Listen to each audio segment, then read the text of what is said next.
Conectando en 3, 2, 1. España atraviesa un momento de profunda crisis, marcado por la corrupción sistemática, la negligencia en la gestión de desastres, el abuso fiscal y el abandono de su población más vulnerable.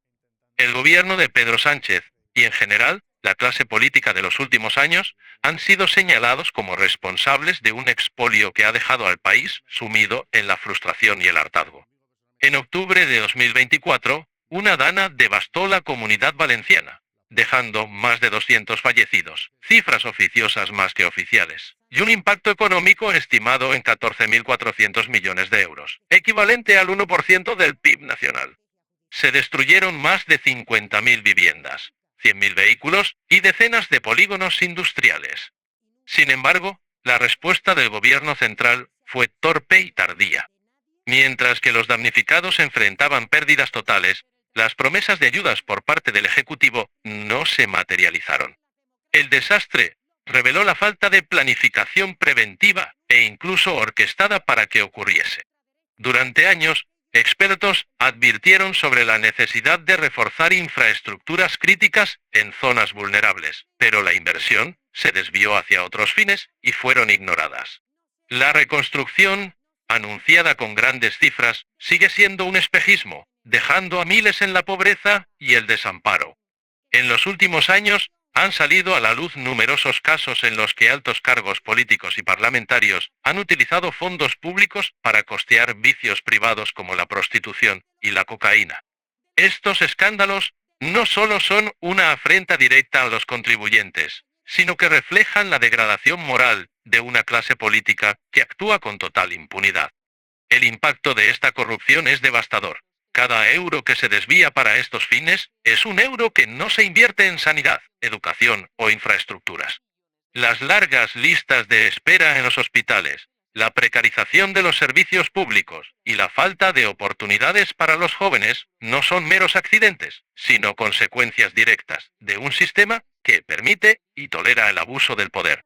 Además, organizaciones como sindicatos, ONGs y entidades como la Cruz Roja han sido beneficiarias de contratos multimillonarios cuestionados por su falta de transparencia.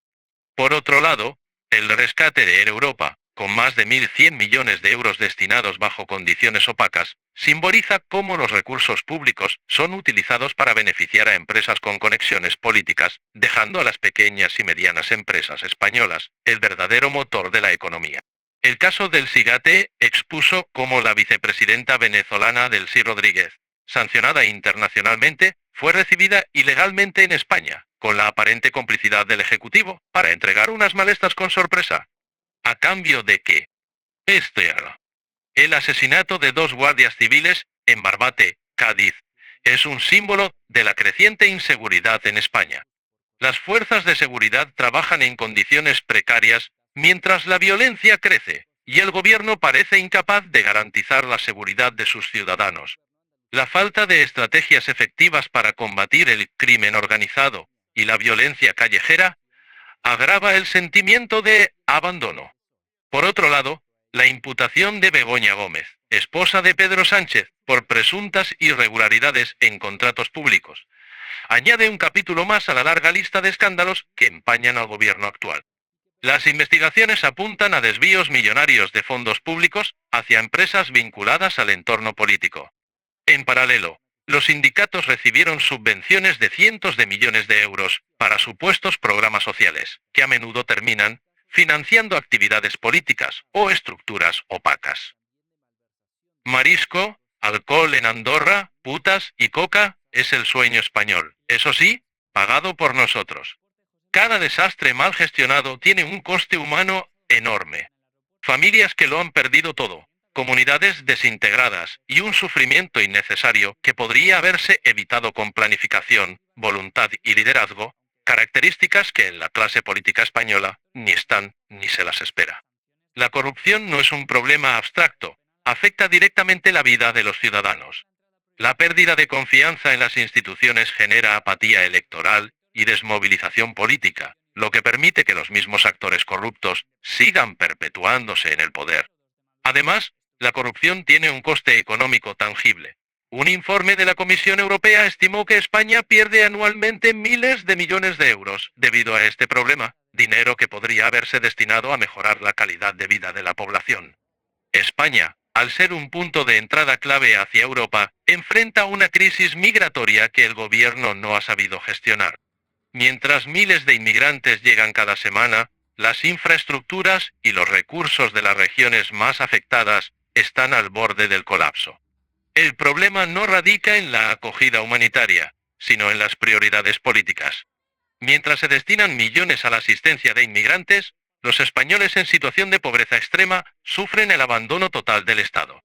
Familias desahuciadas, ancianos sin acceso a medicamentos y niños en riesgo de exclusión son la otra cara de un sistema que parece ignorar a sus propios ciudadanos.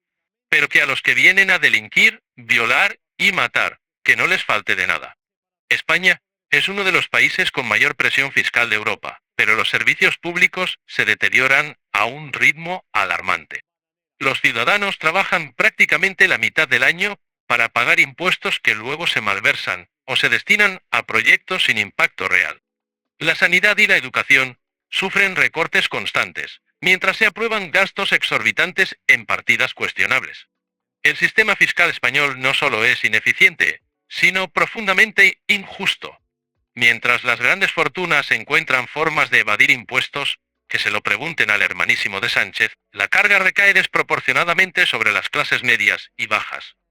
Esto ha provocado un aumento de la economía sumergida, un reflejo del descontento y la desconfianza hacia un sistema corrupto, tonto. El resultado de esta acumulación de errores, abusos y negligencia es un país dividido y desencantado. Las protestas se multiplican, pero la respuesta del gobierno suele ser la represión o la indiferencia. La confianza en las instituciones está en mínimos históricos y cada vez más españoles consideran la emigración como su única salida. La percepción generalizada es que España se encuentra gobernada por una élite política que no solo es incompetente, sino también insensible a las necesidades de su población. Esto crea un clima de desafección que pone en peligro la estabilidad democrática del país. España está en una encrucijada histórica. Si no se toman medidas inmediatas para reinventar el sistema, erradicar la corrupción y priorizar las necesidades reales de los ciudadanos, el país seguirá hundiéndose en el abismo. La alternativa es desoladora: la fuga masiva de talento y una generación perdida que buscará en otros países la seguridad y las oportunidades que ya no encuentra en su tierra natal. El tiempo se agota. Es hora de que los españoles exijan un cambio o enfrenten la posibilidad de convertirse en refugiados en su propia patria, o el que tenga suerte, en otra. España está al borde del colapso, atrapada entre la corrupción, la incompetencia y la falta de visión de sus líderes. Si no se toman medidas inmediatas, el país corre el riesgo de convertirse en un estado fallido. Para muchos, la emigración ya se perfila como la única solución viable. Sin embargo, la verdadera respuesta está en la acción colectiva. España necesita una regeneración total, líderes comprometidos con el bien común, una justicia independiente que persiga la corrupción sin excepciones y una ciudadanía activa que exija rendición de cuentas. Y si no luchamos por nuestra tierra, seremos exiliados de ella. Corto y cierro. Los ciudadanos deben de tener la certeza de que si soy elegido presidente del gobierno, los corruptos no solamente lo pagarán, sino que también tendrán que pagar y devolver todo lo robado por su patrimonio.